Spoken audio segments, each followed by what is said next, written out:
Praise the lord. యేసు క్రీస్తు వారి పరిశుద్ధమైన నామంలో మీ అందరికి వందనాలు శుభాలు తెలియపరుస్తున్నానండి. యెషయా గ్రంథం 54వ అధ్యాయం 17వ వచనం. నీకు విరోధముగా రూపింపబడిన ఏ ఆయుధమును వర్ధిల్లదు అని దేవుని వాక్యం సెలవిస్తున్నది. మనకి వ్యతిరేకంగా ఉన్న మనుషులు కావచ్చు, ఈ లోకంలో ఏది వ్యతిరేకంగా ఉన్నా కూడా అవి రూపింపకుండా దేవుడు మనతో ఉండి మనకు విజయం దయచేస్తారండి. యేసు క్రీస్తు మనమంటే ఇష్టం లేని మనుషులు, మనమంటే పడని మనుషులు ఏం చేస్తారంటే వీడిని ఎట్నో ఒకటి ఇబ్బంది పెట్టాలి, నాశనం చేయాలి, ఇతను ఎక్కి రాకూడదని వాళ్ళు చాలా ఆయుధాలు రూపిస్తూ ఉంటారండి. ఎన్ని ఆయుధాలు రూపించినా కూడా అవన్నీ మన మీదకి పనిచేయకుండా దేవుడు తన కంచె వేసి కాపాడుతాడు. దేవుడు స్వయంగా వచ్చి మనల్ని ఆ సమస్యల నుంచి రక్షిస్తాడండి. మనము నీతిగా న్యాయంగా బ్రతకాలి. మనం పాపంగా కానీ ఎప్పుడైతే బ్రతకతామో మనకి ఏ ఆయుధం రూపించినా కూడా దేవుడు ఖచ్చితంగా ఆ ఆయుధం వచ్చి పనిచేస్తుంది.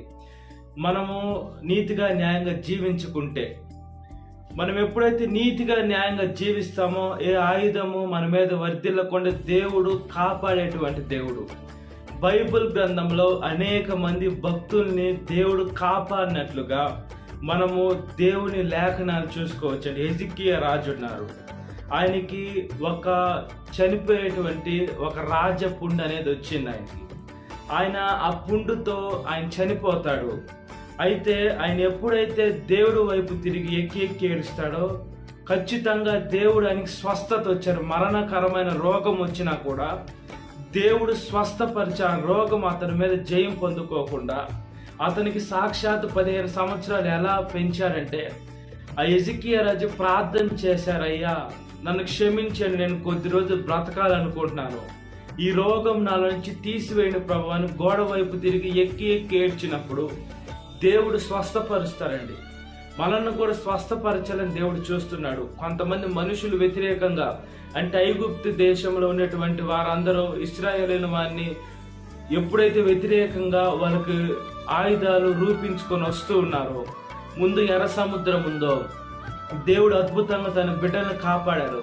ఎరుకో గోడలు ఉన్నప్పుడు దేవుడు గోడలు కూల్చాడు. మనం దావీదు చూసుకున్నప్పుడు దావీదు గొలియాతుని ఎలా ఒడిసెలతో రాళ్ళు పెట్టి కొట్టి చంపాడు. అంటే బైబిల్ గ్రంథంలో అనేక మంది చిన్న వయసులో చిన్న బిడ్డలు కావచ్చు, పెద్ద మన శత్రువు పెద్దగా బలంగా దృఢంగా ఉండేటువంటి ఆ గొలియాతుని దావీదుగా రాళ్లతో చంపలేదా? ఈ లోకంలో మనకు కూడా అలాంటి సమస్యలు వస్తాయంటే మనిషి ఎత్తు సంగతి, మనిషి శారీరకమైన ఎత్తు బలం కాదు, కానీ మనము ఈ లోకంలో డబ్బు పరంగా, ఈ లోకంలో అధికార పరంగా, ఈ లోకంలో అన్ని రకాలుగా వాళ్ళు ఒక గొప్ప అధికారంలో ఉన్నప్పుడు, వాళ్ళు మన మీదకి వస్తున్నప్పుడు వాళ్ళు అనుకుంటే ఏదైనా మన మీదకి చేపియచ్చు. అలాంటి వర్ధిల్లకుండా దేవుడే మనల్ని కాపాడతారండి. ఈ లోకమంతా ఒకటైనా, ఈ లోకంలో మనుషులందరూ ఒకటే మన మీదకు వచ్చినా మనము దేవుని బిడ్డలమైతే భయపడాల్సిన అవసరంలా. ఈ లోకంలో ఉంటే మనము ఏదో ఒక రీతిగా పట్టబడచ్చు, ఏదో తప్పించుకోవచ్చు, లేదా ఏదో ఒక రీతిలో మనం ఏం చెప్పలేము.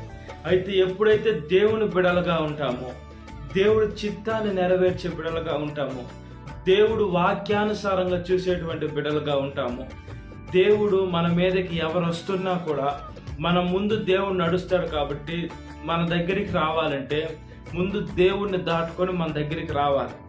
దేవుడిని దాటుకొని ఈ లోకంలో ఎవరైనా రాగలుగుతారా?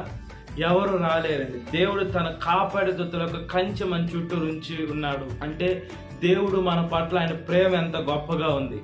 మనమే ఒక గొప్ప అధికారంలో ఉంటాం. మన బిడ్డలతో మనం గొప్ప బాడీ గార్డ్స్ని, బలమైన బాడీ గార్డ్స్ని, మంచి గన్మ్యాన్ని పంపిస్తాం, ప్రమాదం ఉన్నా లేకున్నా.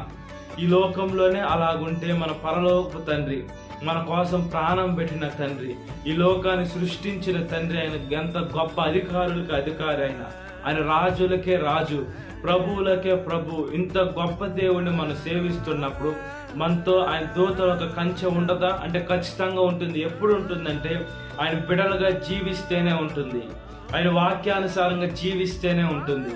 నీతిగా న్యాయంగా బ్రతుకుతూనే ఉంటుంది. మన పాపాలను ఒప్పుకొని విడిచిపెట్టాలి, నీటి బాప్తీసం తీసుకోవాలి. ఎప్పుడైతే దేవుడు మార్గంలో, సత్య మార్గము, నిత్య మార్గము, పరిశుద్ధమైన దేవుడు మార్గంలో నడుస్తామో దేవుడు మనల్ని ఒక పొజిషన్లోకి తీసుకొని వెళ్తాడండి. మనల్ని పరలోకానికి తీసుకొని వెళ్తాడు. దేవుడు ఉండేటువంటి పరలోక రాజ్యానికి మనము వెళ్ళేటువంటి అవకాశము, సువర్ణ అవకాశము ఎలా వచ్చిందంటే, ఈ లోకానికి దేవుడు వచ్చాడు కాబట్టి వచ్చింది. మన కోసం ప్రాణం పెట్టాడు కాబట్టి వచ్చింది. మన కోసం రక్తం చిందించాడు కాబట్టి వచ్చింది. ఇంత గొప్ప దేవుడు, ఇంత రక్షణనిచ్చేటువంటి దేవుడు మనం వదులుకొని ఈ లోకంలో మనం ఈ లోకపు సంతోషాలు మనం ఎంత కోరుకున్నా అవి వ్యర్థమండి. అవి మనల్ని సంతోషపరచలేవు. ఎప్పుడైనా అవి ఖచ్చితంగా తాత్కాలికమే, అవి ఎలాగైనా వెళ్ళిపోతాయి. కాబట్టి ఈ లోకపు సంతోషాల కోసం మనం పాపం చేసుకొని, మన చేతులారా మనమే పాపం కొని తెచ్చుకొని, మనమే ఇబ్బందులు పడకుండా మనము దేవుడు వాక్యానుసారంగా జీవిస్తే సాతాను ఖచ్చితంగా కన్నెర చేసి మన మీదకి సాతాను పట్టిన మనుషులు వచ్చినా, ఈ లోకమంతా వచ్చినా కూడా ఏ ఆయుధము వర్ధిల్లకుండా దేవుడు మనల్ని కాపాడేటువంటి దేవుడు, మనం రక్షించేటువంటి దేవుడు. దేవుడు ఆయన ఆత్మనిచ్చేటువంటి దేవుడు. దేవుడు ఆయన పరిశుద్ధమైన శక్తినిచ్చేటువంటి దేవుడు. దేవుడు ఆయన సేవలో మనల్ని వాడుకునేటువంటి దేవుడు. ప్రతి ఒక్క ఇరుకులు, ప్రతి ఒక్క ఇబ్బందులు, ప్రతి ఒక్క శ్రమలు దేవుడు ఖచ్చితంగా కొట్టివేయాలని చూస్తున్నాడు. దేవుడు అంత గొప్ప దేవుడు మనకున్నాడు, అంత శక్తిమంతుడు మనకున్నాడు, అంత జీవం కలిగిన యేసయ్య మనకున్నాడు. అంత గొప్ప దేవుడు ఉన్నప్పుడు మనం దేనికి భయపడాలి, మనం దేనికి దిగులు పడాలి, మనం దేనికి చింతించాలి? వీటికేవి భయపడకుండా, దిగులు పడకుండా, చింతించకుండా ఇవన్నీ మనం వదిలేసుకొని మన ఫోకస్ అంతా దేవుడి పైన ఉండాలి. దేవుడు మనల్ని ఎంతగానో ప్రేమిస్తున్నాడు. దేవుడు మనల్ని ఎంతగానో ఆయన హక్కును చేర్చుకోవాలని చూస్తున్నాడు. మనకు వ్యతిరేకంగా ఎవరైతే శత్రువులుగా ఉన్నారో వాళ్ళు దేవుడికి కూడా శత్రువే. కాబట్టి ఈ లోకంలో దేవుడితో పోరాడి ఎవరైనా గెలవగలుగుతారా? మనుషులు ఎవరైనా, ఎవరు కూడా గెలవలేరు. వారు ఖచ్చితంగా పాతాళం పాలైపోతారు. కాబట్టి మనము ఈ లోకంలో చాలా జాగ్రత్తగా బ్రతకాలి. మనం మొట్టమొదటిగా పరిశుద్ధంగా, నీతిగా, న్యాయంగా జీవిస్తేనే దేవుడు మనతో ఉండి యుద్ధం చేస్తాడు మన పక్షంలో. ఈ లోకంలో ఎవరు వ్యతిరేకంగా మన మీదకి వచ్చినా అది రూపింపకుండా దేవుడు సహాయం చేస్తాడు. మనం ఈ లోకానుసారమైనటువంటి జీవితాలు జీవిస్తే ఎవరు మన మీదకి వచ్చినా దేవుడు ఏం చేయడు. మన పాపాన మనమే ఇబ్బందులు పడాలి. కాబట్టి మనం ఏ పని ప్రారంభిస్తున్నా, ఏ ఉద్యోగం కావచ్చు, ఈ లోకంలో ఏ ప్రయత్నాలు కావచ్చు, ప్రతి ఒక్కటి దేవుడికి ప్రార్థన చేసి ప్రారంభిస్తే అది మంచిదైతే దేవుడు మనకి ఇస్తాడు, అది చెడ్డదైతే ఏదో ఒక రూపం దేవుడు తీసివేస్తాడు. దేవునికి ఏది జరిగినా మనం మంచికని స్తోత్రం చెల్లించుకునే బిడలుగా మనం ఈ వాక్యానుసారంగా దేవుడి సహాయం మనం పొందుకున్నట్లుగా ప్రార్థన. మహాపరిశుద్ధాత్మదేవ, మా ప్రియ పరలోకమందున తండ్రి, అయ్యా మమ్మల్ని ఆదుకుంటున్న నాయన, ఆదరిస్తున్న నాయన, రక్షిస్తున్న నాయన, అయ్యా సహాయం చేస్తున్న మా తండ్రి, స్తోత్రము ప్రభువా, స్తోత్రము నాయన, స్తోత్రము స్తోత్రము స్తోత్రము చెల్లిస్తున్నాం. అయ్యా నీ ఆత్మను దయచేయండి, అయ్యా నీ పరిశుద్ధమైన శక్తిని దయచేయండి ప్రభువా. అయ్యా నీ సేవలో మేము ముందుకు కొనసాగేదానికి మీ ఆత్మ సహాయాన్ని దయచేయండి అయ్యా. సాతాను దేవ మమ్మల్ని ఎంతగానో శోధిస్తుంది అయ్యా, ఎంతగానో బాధ పెడుతుంది ప్రభువా, ఎంతగానో ఇబ్బంది పెడుతుంది నాయన, ఎంతగానో శోధనలోకి తీసుకొని వెళ్ళాలని సాతాను ప్రయత్నిస్తుంది ప్రభువా. అయ్యా ఈ లోకంలో ఏ ఆయుధము వర్ధిల్లకుండా మాకు సహాయం చేస్తున్న దేవా. ఈ లోకంలో మనుషులు ఎంతమంది మాకు వ్యతిరేకంగా వచ్చినా, ఈ లోకంలోని అధికారులందరూ మాకు వ్యతిరేకమైనా కూడా అయ్యా అవన్నీ మాకు రూపింపబడకుండా అయ్యా సహాయం చేస్తున్న దేవా, ఆదుకుంటున్న నాయన, ఆదరిస్తున్న నాయన, రక్షిస్తున్న దేవా. మీ స్తోత్రమయ్యా, మీ రుణం మేము తీర్చుకోలేమయ్యా, మీ చిత్తానుసారంగా మేము జీవించేదానికి సహాయం దయచేయమని మీ సేవకుడుగా ప్రార్థన చేస్తున్నామయ్యా. సహాయం దయచేయమని అడుగుచున్నాము ప్రభువా. అదే విధంగా ప్రార్థన చేస్తున్నామయ్యా. ప్రతి ఒక్క యవనస్తురాలను కాపాడండి నాయన. యవన వయసులో కాడి మోయటకు మేలు ప్రభువా. మీరు మాకు ఇచ్చిన కాడిని బాధ్యతగా మోసేదానికి నాయన సహాయం దయచేయండి అయ్యా. చనిపోయిన వారి గురించి అది కాదు నాయన, వాళ్ళు బంధువర్గ రక్త సంబంధికులు ట్రైబులేషన్ కొలిక్స్ని కాపాడండి అయ్యా. చనిపోయిన వారైతే తిరిగి రాని లోకానికి వెళ్ళిపోయారు ప్రభువా.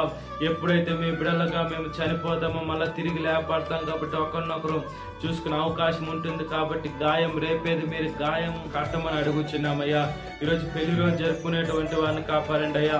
భర్త భార్యని ప్రేమించాలా, భార్య భర్తకు లోపలి ఉండాలి, ఇద్దరు కలిసి ఉండాలి. వాళ్ళు బిడ్డలను ఆశీర్వదించండి. అదే విధంగా బిడ్డలు లేకుంటే బిడ్డలు దయచేసి సీయోనులను ఆస్వాదించి క్రీస్తు అన్నబడిన పిల్లలు కుటుంబం కట్టుకునేదానికి సహాయం దయచేయండి అయ్యా. అదేవిధంగా ఈరోజు పుట్టినరోజు జరుపుకునేటువంటి వారిని కాపాడండి. ఈ లోకంలో బుద్ధినందు జ్ఞానమందు మనుషులు దైందును వర్ధిల్లా, మీ దైందును వర్ధిల్లాల, మీ కాడి మోయాలి, మీ సేవ చేయాలా, మీ ఆత్మని రక్షించాలి ప్రభువా. అయ్యా అనేక ఆత్మల్ని తీసుకొని వచ్చేదానికి, బీడు భూములు దున్నేదానికి, సర్వలోకానికి వెళ్ళే తండ్రి, సర్వ సృష్టికి సువార్తని ప్రకటించేదానికి నైనా మమ్మల్ని వాడుకోమని అడుగుతున్నాం. మీరు ఇచ్చిన దయా కిరీటాన్ని బట్టి స్తోత్రం. అలాంటి పుట్టినరోజులు అనేకం జరుపుకొని మీ సేవలు ఉపయోగపడే పాత్రలుగా మలుచుకోమని అడుగుచున్నాము నాయన. అయ్యా ఎవరైతే అనారోగ్యంగా హాస్పిటల్ ఐసీ ఎంట్రన్స్ ఎక్కిలో మరణ పడకల పైన స్వస్థపరచండి అయ్యా. ఎవరైతే ప్రయాణం బస్సు మార్గం, ఆకాశ మార్గం, నీటి మార్గం, ట్రైన్, ఫ్లైట్, బైక్, కారు, ఆటోలో ఏ వాహనంలో వెళ్తున్న వాళ్ళు గమ్యస్థానానికి క్షేమంగా నడిపించండి అయ్యా. ఎటువంటి అపాయాల గంటలు కీడు లేకుండా సహాయం దయచేయండి ప్రభువా. ప్రార్థన చేస్తున్నామయ్యా. నా ప్రార్థన అయితే ఆలకించమని అడుగుచున్నానయ్యా. ఏసే కరువు తీసివేయండి అయ్యా. ఇశ్రాయేల్ దేశాన్ని జెరూసలేమును కాపాడండి అయ్యా. గ్యాస్, డీజిల్, పెట్రోల్ కరువు లేకుండా మాకు వచ్చేదని సహాయం దయచేయండి అయ్యా. ఏసీ ఎగ్జామ్ రాసిన బిడ్డల్ని, రాస్తున్న బిడ్డల్ని, రాయిపోతున్న బిడ్డల్ని కాపాడిన ప్రభువా. ఎవరికైతే రిజల్ట్స్ వస్తున్నాయో మంచి మార్కులు రావాలా, ఏ ప్రశ్నకి ఏ జవాబు రాయాలో తెలియాలా, అదేవిధంగా ర్యాంకులు రావాలో, తల్లిదండ్రులకు మంచి పేరు, ముఖ్యంగా మీకు మంచి పేరు తెచ్చడానికి సహాయం దయచేయండి అయ్యా. ఈ లోకంలో పశువుల్ని, పక్షుల్ని, మనుషుల్ని, ఏసియా సృష్టిని, యూనివర్స్ని ప్రతి ఒక్కటి మీ పాదాల ముందు పెడుతున్నాము నాయన. అయ్యా మీకు ఆయాస్కరంగా మనుషులు ఏదంటే చేసి బాధ పెట్టకుండా మిమ్మల్ని మీ వాక్యానుసారంగా నడిచేదని సహాయం దయచేయమని అడుగుచున్న ప్రతి ఒక్క నాలుగు మిమ్మల్ని స్తుతించాలా, ప్రతి ఒక్క మోకాలు మీ నామంలో వంగేదానికి సహాయం దయచేయండి అయ్యా. సాతాను శోధనలో ఉన్న ప్రతి ఒక్క బిడ్డను విడుదల దయచేయండి. ఈ వాక్యం వింటున్న ప్రతి ఒక్క బిడ్డని పేరు వచ్చిన జ్ఞాపకం చేసుకొని దినకాలపు దీనితో నింపమని నజరేయుడైన యేసుక్రీస్తు వారి పరిశుద్ధమైన నామంలో మిక్కిలి వినయంతో అడుగుచున్నాను మా పరలోకమందున్న తండ్రి. Amen. Praise the Lord. God bless you. Have a great day.